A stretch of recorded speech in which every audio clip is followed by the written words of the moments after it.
મહિલા આરક્ષણ સાથે જોડાયેલું 131મું બંધારણ સુધારા બિલ લોકસભામાં પસાર ન થતા કેન્દ્રીય ગૃહમંત્રી અમિત શાહે વિપક્ષ પર આકરા પ્રહારો કર્યા છે।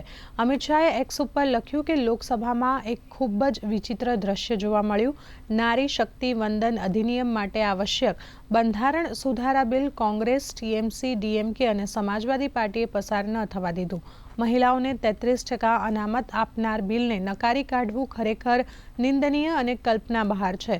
હવે દેશની મહિલાઓને લોકસભા અને રાજ્યની વિધાનસભાઓમાં 33% અનામત નહીં મળે, જે તેમનો અધિકાર હતો। કોંગ્રેસ અને તેના સાથી પક્ષોએ આવું પહેલીવાર નહીં પરંતુ વારંવાર કર્યું છે। તેમની માનસિકતા ન તો મહિલાઓના હિતમાં છે, ન તો દેશના હિતમાં। હું તેમને કહેવા માંગુ છું કે નારી શક્તિનું અપમાન અહીં અટકશે નહીં, તે દૂર દૂર સુધી જશે। વિપક્ષને માત્ર 2029માં લોકસભા ચૂંટણીમાં જ નહીં પરંતુ દરેક સત્ર, દરેક ચૂંટણી અને દરેક સ્થળો પર મહિલાઓના ક્રોધનો સામનો કરવો પડશે।